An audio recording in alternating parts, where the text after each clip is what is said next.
Hi, I'm Medina, and over the last couple of years I have been on a serious weight gain journey with the main focus to grow my glutes and my lower body. I have tried every lower body workout and exercise that there is to try, but there's a few exercises that I always come back to. These have helped me the most to grow my legs and my glutes. I always come back to this workout again and again and again, so today I'm going to show you that exact workout. Hey guys, welcome back to my YouTube channel. Today is the best day of the week because it's lower body day, so I thought, well, why not take you guys with me? We're going to show you through my lower body workout, and it's kind of love-hate, to be honest. I actually used to really despise lower body days, but I fell back in love with them recently, and I think it's because I've kind of changed my sessions a little bit. I think because I've had a few injuries, I really concentrate on warming up, and I've started doing some plyometric as well, which is like a new challenge for me. So my lower body is looking a little bit different. Still sticking to the basics, but just including like a few little things that are going to hopefully advance my body and my performance in the long run. But first, fit of the day. I'm all Nike'd out.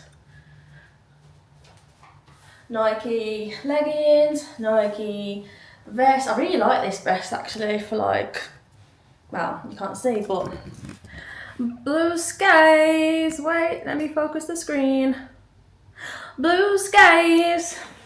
And yeah, I feel like it's gonna be good for like running as well. I might though, just don't know, if I'm feeling a little saucy, I could just do a little fold under technique, make it a little crop top.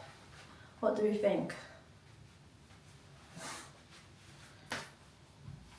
Cute. And then shoes, I've actually got some new shoes.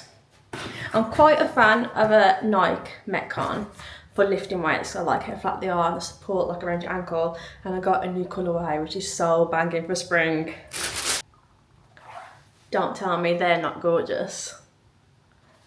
So these are the Nike free Metcon 7s in this gorgeous green colour, so we're going to put them to the test today. If you're not warming up, then what the hell are you doing? Like, always warm before your workouts. This is going to get the blood flowing, the joints all loose, ready to perform at your highest level. So I just do some dynamic stretches, and then because I said that I was injured, I also have got a few exercises just to help with my injuries in my hip and knee as well. So starting off with a couple of hip flexor stretches and lateral stretches, and then going into a few exercises for my hip injury. So we've got this like knee hip flexion thing. I didn't have the correct band to do it, but it's basically using the resistance to lift your knee up and then extend. This next one is using your hip strength to drop the hip and then bring it back up. Now the next one is called the running man. This one is really focusing on your core and hip strength, so you need an unstable surface like half a Bowser ball, or I just use this like sandbag thing, because you need to do a running movement whilst keeping stable, keeping balance, and this is actually helping the arch of your foot as well, because I've actually got flat feet, so I'm going to try to work on the arch of my foot and my hip strength and balance. These exercises for about 20 reps. Next, we're going into some plyometrics. This one is a new one for me, so don't come at me for my form. My form is probably terrible, but basically doing some hops on and off the plate. And then into the workout, starting off with my all-time favourite is hip thrust. I do this on the Smith machine just because it's easier to set up and it's easier to control. I do 4 sets of 6 to 10 reps, but I up the weight every round, so I usually start on about 10 reps, and then the last set I'm using about 6 reps because it's heavier and it's harder. And this is called progressive overload, and this is what you need to be doing if you actually want to grow your glutes. Key here is to make sure it's definitely your glutes that are driving the movement. So have the bench just under your shoulder blades, have your pelvic tucked under, don't overextend at the top, and don't go down too low at the bottom. And make sure you're working within your range of movement, and make sure your feet are shoulder width apart, slightly turned outwards. Next, we're going into the nation's most hated Bulgarian split squats. Definitely love-hate with these because they're so hard to do, but they actually work your glutes and quads so much. And here's a tip: the closer you are to the bench, it's going to target your quads, and the further away you are, it's going to target more of your glutes. And make sure you're hinging at the hip to hit the glutes as well. And we're going to do these for 3 sets of 8 to 10 reps. I know they're already so hard, but if you're not struggling at the end of your set, make sure you up the weights on the next one. Your glutes will thank you for it in the long run. I don't know why I'm speaking American, but let's carry on. These stands RDL, a long-term favourite to isolate and target each singular hamstring and glute separately. We're going to keep a bend in the front leg, hinge back, and bring the dumbbell down to about mid-shin level. squeeze and drive back up.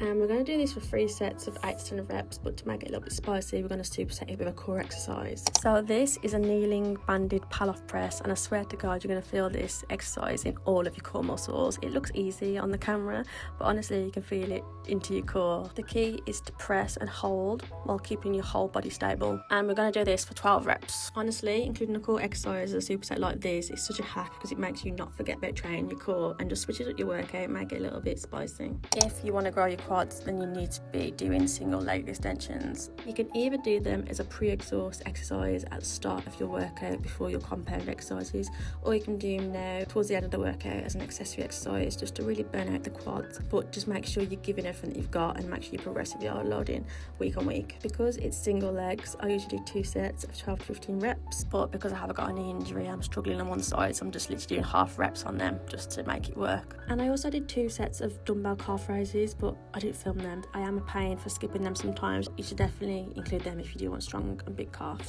So that's it, guys. That is my simple lower body day with a little bit of core in there and a little bit of conditioning and plyometrics and stuff to help with my current injuries. But I kind of keep it simple. I keep about 4 or 5 exercises, kind of 6 to 10 rep range. Currently train legs once a week, and then I have a separate glute day. So technically 2 lower body days, but one of them is full legs and the other one is glute focused. And a typical session has a warm up, 2 compound movements and a couple accessory exercises. And I don't know why this year, because I don't want to neglect my core, so I thought, why don't I superset a core exercise in a leg day, like with a leg exercise? And it's been working really well because that way I don't forget about my core exercises if it's in the middle.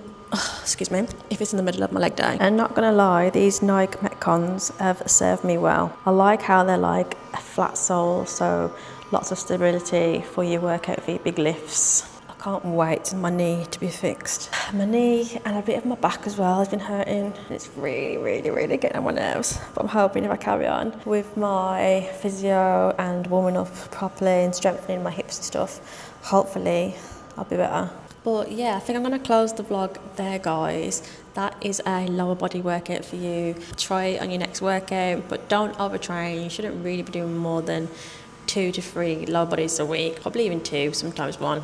It's down to you, your goals and what you're trying to do. That workout is a good simple one, I think, to start with. As I always say, find a routine that works for you. Consistency is the most important part. So make sure you're showing up in the gym, getting it done, and that's how you're going to see results in the long run. If you're looking for more inspo, be sure to check out my other videos. Don't forget to like, comment and subscribe, and I'll see you in the next video.